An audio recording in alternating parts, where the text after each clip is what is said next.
garabka haweenka xisbiga wadani ee heer qaran iyo marwada koobaad ee xisbiga ayaa habeennimadii xalay kulan la qaatay qaar ka mid ah haweenka gobolka Togdheer iyaga oo ku dhiirigeliyay inay qaataan kaarka codbixinta kana qayb galaan diiwaangelinta ka bilaabmaysa guud ahaan gobolka Togdheer. maanta waxaan joognaa gobolkii Togdheer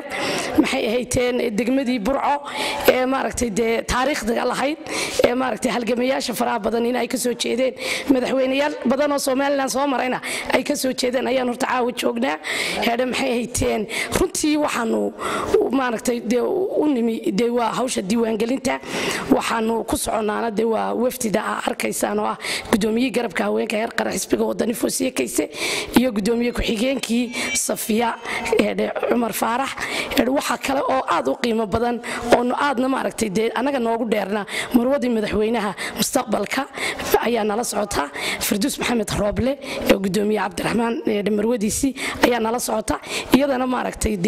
aad baanu maaragtay iyadan ugu faraxsanahay markastaan hawl qabanayna inay garab taagan tahay idinkana saas oo kale ayaan idinka rajaynaya inaa ugu farxi doontaan caawa inay idin timi oo idinkala soo qayb gashay hawsha ballaaran gobolkii weynaa ee baaxadda lahaa ka socota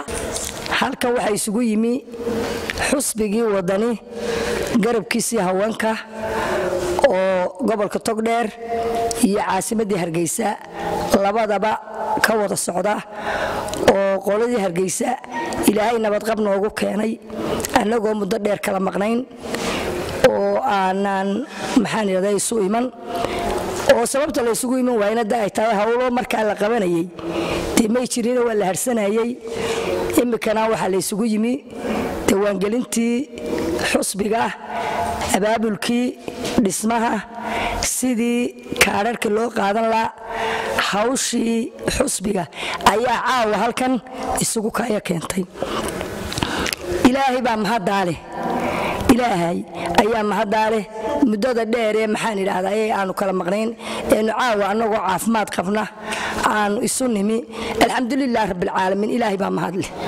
marka xigta anagoo alxamdulillaah ilaahay waa dookii nabad keenay anaguna waa fiicannahay dadkii maanta shaqeeyeen waa noohayna kaararka u shaqeynayay ee xareynaya kaararka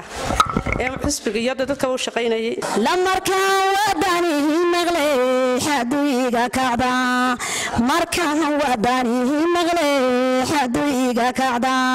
xubnuhu ay kala baxaan xaladaha fama dhawaaqa wadanihi rantii leemaniga la wacan allahu adowgiisa ciilo idhiidhigeli allahu adowgiisa cagta meelkoosa geli qumaya ku maqahado isku kahamadimo dabaylu ku maqahadadu fahma ku meherdiyo idina amiinba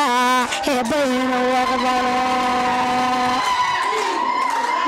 Shaybe Umar Ismaan Somali Channel magaalada Burco.